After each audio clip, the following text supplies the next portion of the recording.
Жарайсың, адамның айырмасын таптың. Енді адамзаттың ортақ сипатын қалай табасың? Қазір күн шуағын шашып тұр. Түнде ай сәулесі төгіледі. Қараңғы үйде шам жағамыз, ас пісірсек от жағамыз. Жарық атаулы түрлі тараптан түссе де табиғаты бір, заты нұр. Айда сәулесін күннен алып құйып тұр. Күннің де негізі тозақтың отынан жаралған екен деседі. Адамдар да солай. Мінез құлқы сан түрлі болса да мейірім шуақты ортақ сипатқа ие. Енді алманы алайық. Олардың да түрі көп. Бірі қызыл, бірі сары, енді бірі жап-жасыл. Бірі тауда, бірі бауда өседі. Бірі қалада, бірі далада жайғалады. Түрлі алманы жинап теріп, бір тостаққа салып, мыжғылап сықсаң, шырыны ортақ дәмге ие болады. Адамзат та солай. Қайғы мен қасіреттің тезіне түсіп сығылып, сыналғанда мұң мұқтажы ортақ болады. Тақуаны не нәрсе екі жүзді қылады. Сөзі мен ісі екіге жарылғанда. Момындар қандай халде әлсіз болады. Дидар талап болмағанда. Алланың дидарын армандаған момындар ешқашан мойымайды. Қаза жетсе тізесі бүгілмейді. Ауру жеңсе де үгілмейді. Жақсылығым еш кетті деп торықпайды. Ерлігім елеусіз қалады деп қорықпайды. Еткен еңбегін бұлдамайды, ар ілімін пұлдамайды. Қайғы мен шаттықты сынақ деп қабылдайды. Егер осындай ең ұлы мұратты көңіліне бекітпесе, момындар әлсіз болады. Әккі аңшы қаршығаны торға, қасқырды қақпанға түсіру үшін неше түрлі айла қолданады. Қазға ұқсап қаңқылдайды, қаршыға болып шаңқылдайды, қасқыр болып ұлиды. Олар жалған дыбыс қалданып, аңшының тұзағына түседі. Енді осының хикметін ашықта. Бұл мұнафықтың сипаты. Елді алдау үшін сопы болып сұңқылдайды, әулие болып тебіренеді, ғұлама болып ділмәрсиді. Яғни елді алдау үшін де ілім керек екен. Жалған сопы арамза бейнесін ашық көрсете алмайды. Екі жүзді арсыздар елді у татыған уағыздарына сендіру үшін пайғамбардың шапанын жамылып, сәлдесін басына орап жүруге мәжбүр. Сонда ғана олар жұртты өздеріне сендіріп, уағызын өткізіп алдай алады.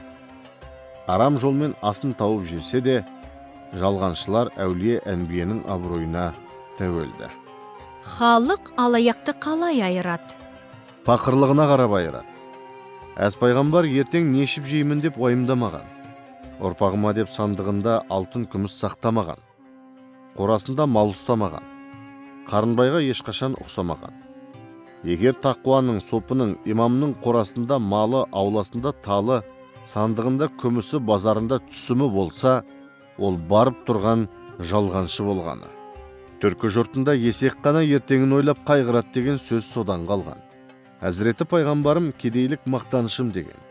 Себебі пақырлық мақамына мұнафықтар өте алмайды. Дүние жинамай тұра алмайды. Жұрт адасқысы келмесе, ділмарсыған сопының пақырлығына назар салсын. Мешіт пен мінбарда отырып, мал жинаған діндардан аулақ жүрсін. Дидар талап ерлердің ризығын Алла тағала күтпеген тұстан өзім жеткерем деп уәде еткен. Шын иман осыған сенеді. Пақырлықтың хикметі не? Оның хикметі мынау. Нағыз пақыр әзіреті пайғамбарым сияқты мал-мүлікті ілімнің жолында жұмсайды. Дәруіш ілім қуады. Ал бақ дәулет дәруішті қуалайды. Кедейлік тәннің сыртында емес, ішінде болады. Пақыр болу, жомарт, шыншыл, кішіпейіл болу.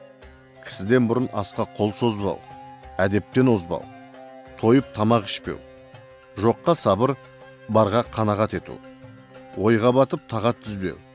Қате ісіне өкіну, тағдырдың сынағына көну. Өзіңді мақтамау, өзгені даттамау. Алланы үздіксіз ұлықтау, құмарлықты құрықтау, бұйырғанға тәубе етіп баянсызды тәрк ету. Кім-дегім пақырлықты осы мақамда меңгермесе, өз обалы өзіне. Ондай пенде мағынасыз пақырлықтың құрбаны болады. Қайтқан кісіге жаназа оқимыз. Жаназаға жиналған жұрт мәйітке қарап, бұл пақыр бала шағасына не дүние мүлік қалдырды деп сұрайды. жаназаға періштелер де қатысады. Олар қандай сұрақ қойып тілдеседі? Бұл пақыр келешегіне қандай байлық жіберді екен деп сұрайды. Ізгі амалдар қияметте адамды азаптан құтқарады. Ал артта қалған мал-мүліктің кесірі көп. Дүние мүлкін бөліскенде ұрпағының ынтымағы бұзылады. Соған орай бізде алтау ала болса, кереге басы сайын бір бәле деген аталы сөз қалған.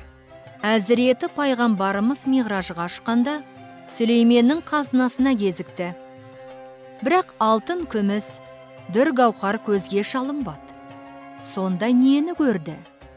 Ақыл, парасат, сабыр, қанағат, мейірім, шапағат сияқты даналықтың нұрын көрді. Бұл дүниенің алтын, күмісі ол дүниеге ауысқанда Алланың әмірімен рухани байлыққа айналған еді. Сүлеймен бұл дүниелік қазынасын о дүниеге әдейіге алып кетті. Сол қазынаның шашылып қалған бір-екі түйірінің өзі наданның дүние қоңыз дертін қоздырып, аш көздерді тоздырып, ақылдыдан ақымақты оздырды. Оның қазынасы бұл дүниеде түгел қалғанда жердегі халық соғыстан көз ашпайтын еді. Сүлейменнің қазынасы кімге бұйырады?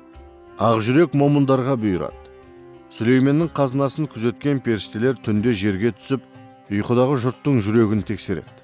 Кімде дүние қоңыз дерті болмаса, оның жүрегіне Сүлейменнің қазынасынан санасына сәуле салады. Ондай адам ертесіне әрі дана, әрі шешен болып оянады. Ит жарықтық жылына 2 рет 8-ден күшіктейді. Қой жылына бір қозыны әзер төлдейді. Итті ешкім сойып жемейді, ал қой жарықтық күн сайын қасапханадан асханаға аттанып жатыр. Бірақ сонда да қойдан көп мақұлық жоқ.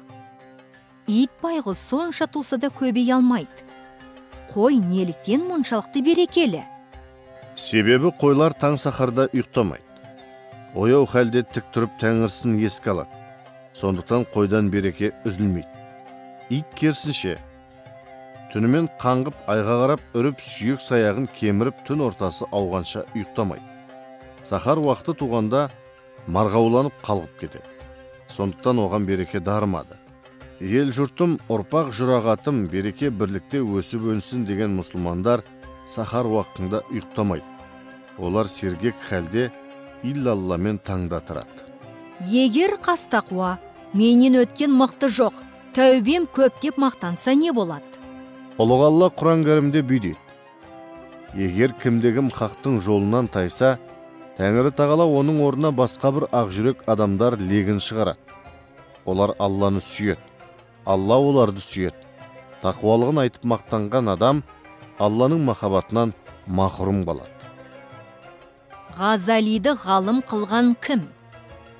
Керуен тонаушы қарақшылар. Ғазали бала күнінде бір керуенге жалданып, пұл таппақшы боп бір сапарға аттанады. Жолда керуенге қарақшылар шабуыл жасап, бәрін тонап алады. Сол кезде бала Ғазали қарақшылар көсеміне барып, маған ештеңе керек емес, тек ілім жазылған дәптерімді қайтарып беріңізші, сандықтың ішінде жатыр еді дейді, қиылып. Көсем қарқылдап күліп, әй ақымақ, ілім дәптерде болады деп кім айтты саған? Ілім деген мына жерде болуы керек емес пе деп басын нұқып көрсетті. Ғазали сонда ғана түсінді. Ғылымын ендігіде ұрлатпас үшін ілім атаулыны жаттап алатын болды. Осылайша ол теңдессіз ғалымға айналды. Алла неліктен кей адамды ақиретте соқыр қылып тірілтеді? Себебі олар зікірдің шарапатын, фазилетін көріп, біліп, түсініп тұрса да қасақана көрмеген болып, дүние қоңыздыққа салынады. Ұлық Алла ілімге қиянат жасаған дүние қоңыздардың мойнына өмірі бітпейтін мағынасыз тіршіліктің қамытын кигізеді. Олар өлгенше осы арбаны сүйрейді.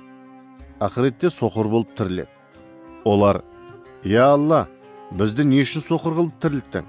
Дүниеде тірі жүргенде жанарымызды көруші еді ғой. Неге бұлайша қор болдық?» деп зарайлайды. Ұлық Алла оларға: «Сендер менің зікір пікірімді көре тұра өтірік көрмеген болдыңдар. Енді тілеп алған соқырлығың осы болады» дейді. Сатып алған аурудың емі жоқ деген сөз осыдан қалған. Хасан Басри сайтанды қалай танып қойды? Бір күні Хасан Басри шәкірттермен хақ сыпырасында отыр еді. Алыстан бір сәуле көрінді. Ол барған сайын зорайып, айнала жарықтана түсті. Бір кезде көз қарықтыратын жап-жарық әлем орнағандай болды. Сол сәтте ғайыптан бір әуез естілді. Ей қастақуа Хасан құлым, мен сені жаратқан ұлық Алламын. Бүгін сен кемелдіктің шыңына шықтың. Адамшылықтан сенен асқан момын жоқ. Пайғамбарыңа үлгілі үмбет болдың. Енді саған құлшылық қылудың қажеті жоқ. Мен сені барлық ғибадаттан босатамын. Дей бергенде Хасан Басри жерден тас алды да жіберіп ұрды. Нұр лап етіп сөнді де әлгінде ғана құдіретті боп жаңғырған дауыстан шиқылдаған жағымсыз дыбыс шықты. Ол Ібліс еді. Шәкірттері қайран қалып, ол ұстаз, сіз малғұнды қалай танып қойдыңыз? Біз шынымен де Алла тағала сөйлеп тұр екен деп қалдық деп ағынан жарылды. Ұстаз бүй деді. Ібліс қана момынның көңілін осылай өсіріп, иманын асылықпен өшіреді деген екен. Қатын деп кімді айтады? Дүниенің қызыл-жасыл рахаты мен алтын күміс жылтырағын есігеді жақсы көрген еркекті де, әйелді де қатын дейміз. Қыз теке деп кімді айтады? Жұмадан қалмай, намазда аяғы талмай, қажылықтан қаржысын аямай, осыншама шаршап шалдығып құлшылық қылғанда, есілдерді тек жұмаққа кіріп, хор қызын құшу болса, ондай еркек сымақты қыз теке дейміз. Нағыз ер деп кімді айтады? Нағыз ер деп Алланың дидарына ғашық болған әйелді де еркекті де айтамыз. Олар тозақтан қорқып құлшылық жасамайды. Хор қызынан дәметіп зекет бермейді. Егер Алланың дидарына ғана ынтық боп, ізгі амалын бұлдамастан, шаршамастан ел жұртының табанының астына топырақ болып, риясыз қызмет етеді. Жердің асты үстіндегі ең дәмді су қайсысы? Ауызашар суы. Рамазан айында ораза ұстаған момын ауызашатын суын алдын ала дайындайды. Періштелер жұмақтың Кәусар бұлағынан су алып, олардың ауызашарға дайындаған суына бір-бір тамшыдан тамызып кетеді. Кәусардан үлес дегендіктен, ауызашар суы әлемдегі ең дәмді су боп саналады. Алла тағала фазилеті қай пайғамбардың үмбетіне мейлінше жақын келеді? Әзіреті Мұхаммедтің үмбетіне барынша жақын келеді. Ақырдың мұсылманы да ми қайнаған шілде айында ораза ұстайды. Олардың заманында адамдар аштан өлмейді, тоқшылық пен семіздіктен өледі. Дастарханы түрлі ас-ауқат пен түрлі шәрбат суға толып тұрады. Олар Алланың рахметімен үмітті болып, күн батқанша ас суға қол созбайды. Сол кезде олардың төзім мен сабырына риза болған ұлық Алла, оларға мейірім пазылымен барынша жақын келіп жарылқайды. Қорқыныш неден пайда болды? Тозақтан. Үміт неден пайда болды? Жұмақтан. Махаббат неден пайда болды? Алланың дидарынан. Не себепті өлім сәтінде біреулер күліп кетеді, біреулер жылап кетеді? Тәңір адам атаға рух үрлебеді, рух тәнге кірді де бір қараңғы түнекті көрді. Зер салып қараса, іші қорқынышты екен. Рух қараңғы дененің ағзаларын аралап көрмекші болды. Бұл кезде тәннің егесі болып, нәпсі отыр еді. Ол жеті басты айдаһар кейпіне еніп, рухқа бірден шабуылдады. Рух қорғана кетті. Нәпсінің қарақұрым әскері бар еді. Оларда түрлі жыртқыштың кейпіне еніп, рухты жан-жақтан қоршады. Құмарлық жылан түрінде тап берді. Ашу аюдай болып ақырып талап тастамақшы. Күндестік шибөрідей жабыла кетті. Іштарлық сарышаян боп шақты. Ашкөздік қорқаудай азуын көрсетті. Қулық болса түлкі түрінде үндемей келіп, балағынан қапты. Пасықтық сасық күзендей ырылдады. Надандық есек құсап ақырды. Арамдық доңыз болып қорсылдады. Рух балшық тәннен дереу шыққысы келді. Алайда амалсыз Алланың әміріне бағынды. Рух шіркін тарғапаста бишара хәлге түсті. Сол сәтте Тәңірден мейірім шапағат тілеп жылап жіберді. Оның көз жасы Алланың мейірімін оятты. Жомарт Алла мейірім шапағаттың шуағын төккенде, рухтың көңілі жайланып сала берді. Сәби дүние есігін ашқанда жылап туатыны содан екен. Мұнысы рухтың тәнге жайғасқандағы қорқыныш хәлінен қалған мирас екен. Шақалақ анасының мейірімін көргенде ғана жұбанады. Мұнысы Тәңірдің мейірімін сезгендей хәлі екен. Нәпсінің талауына түспесін деп, жаббар рухқа оқ өтпейтін сауытты сыйға тартты. Ол сауыт сабырдан, қанағаттан, мейірімнен, Адалдықтан, достықтан, ақылдан, парасаттан соғылған еді. Тәңірден көмек келгенде ғана рух сипаты шыңдалып, нәпсіге қарсы тұра алады. Ажал сағаты соққанға дейін тән үшін талас тоқтамайды. Нәпсі мен рух дене ішінде ит шығыс түсіп жатады. Қайсар рухы жеңгендер жан тапсырғанда жымиып жатып ақырға аттанады екен. Нәпсі айдаһары жеңгендер өлім төсегінде жылап жатып қиылатыны содан екен деседі. Адамның көңілі неше дәриядан нәр алады? 7. Бірінші дәрия тіршілік дәриясы. Адам баласы дүниеге келген соң тіршілік қамын жасайды. Тірі қалып аман сау жүрудің жолын меңгереді. Екінші дәрия білім дәриясы. Тіршілікке жалғанып, қолы аузына жеткен момын оқып сауат ашпаса, қараңғылықтан шыға алмайды. Білім болмаса, ит тіршілікке байланып, надандықта қалып қояды. Сондықтан хаттанып білім жинау мұсылманға парыз болмақ. Үшінші дәрия ақыл дәриясы. Ақыл білімнің сауыты деген. Екі дүниені қатар байлайтын ақыл нұр болмаса, құр білімнен пайда жоқ. Ақылсыз білім хақты тануға жол бермей, пендені тәкаппарлық дертіне ұрындырады. Сондықтан жаралыстан ғибрат алып, үнемі ойланып, ақыл айнасын нұрландыру бізге міндет болмақ. Төртіншісі мейірім шапағат дәриясы. Ақылды мұсылманға бұл дәрияның хикметі дарымаса, суық ақылға бой алдырады. Ондай адамның көңілі қатайып, мейірім шапағатқа кедей болады. Махаббатсыз ақыл тұл. Бесінші дәрия бейнет дәриясы. Бұл дәрияның хикметі қонғанда адам күш қайратын адамзаттың игілігіне жұмсайды. Жинаған мол білімі мен мол тәжірибесін кейінгі ұрпаққа үйретеді. Осы жолда тер төгет, еңбек етіп халыққа қызмет етуден ләззат алады. Тақуалыққа табанды болады. Алтыншы дәрия зейнет дәриясы. Бейнеттің бір зейнеті бар деген. Бұл дәрияның шарапаты тиген момын еліне құрметті болады. Жас кезде төккен ащы терінің жемісін жейді. Халқы ондай адамды төбесіне көтеріп сыйлайды. Жетіншісі имандылық дәриясы. Иман дәриясы дарыған момынның жүрек көзі ашылады. Бұл кезде оның кеудесінде жалғыз-ақ арман қалады. Ол Алланың дидарымен қауышу. Олар құлшылық қылғанда бейне бір ұлық Алланы көріп тұрғандай сезінбе болады. Риядан толық айығып, көңілінде ақырет күнінің қаупі дүнияның уайымынан басым болады. Біздің елде имамдар мен ғұламалар халыққа әуелі иман үйретіп жүр ғой. Сен иман дәриясын ең соңғы дәрия етіп қойыпсың. Бұл қалай? Иман дәриясы ең соңында емес, керісінше ең жоғарғы сатыда тұр. Осы 7 дәриядан түгел өткен мұсылманға кәміл адам дәрежесі нәсіп болмақ. Тәңірге ұқсап іс қылу деп нені айтады? Ұлық Алла көзге көрінбейтін зәрреден бастап бүкіл жұлдызды шыр айналдырып басқарып отыр. Күллі тіршілік иесіне ризық жеткеріп тұр. Бірақ сонда да Тәңірі Тағала өзінің мекенін білдірмейді.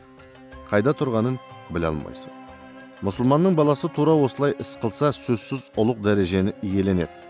Әлемнің қиындығын шешіп, күллі адам ұрпағының мұқтаждығын өтесең де, маған қараңдар, мен мынадай ерлік іс тындырдым деп өзіңді көрсетіп мақтанбасаң ғана, іс әрекетің Тәңірге ұқсайды.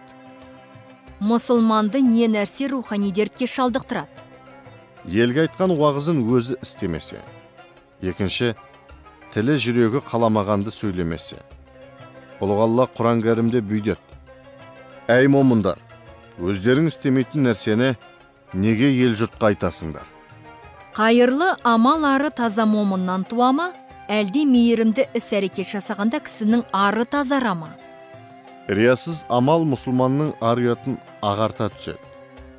Әзіреті пайғамбар мынадай оқиғаны үлгетті. Бір шаһарда абыройы қалмаған жезөкше болыпты. Жұрт оны жек көретін. Бір күні ол су алуға құдыққа келеді. Құдық басында бір қаңғыбас ит қаталап жатыр екен. Жанашыған әйел кебісімен құдықтан су алып жануарға берді. Мақұлық содан жан сақтап, ақыры тірі қалды. Құдайға елдің бұл амалы ұнады. Тәңірі оның бүкіл күнәсін кешіп, жұмаққа кіргізді. Жануарға жасаған игі ісі әйелдің былғанған арын тазартты. Есесіне арым таза, құлшылығым көп деп мақтанған талай мықты шидің басын сындыра алмай жүр.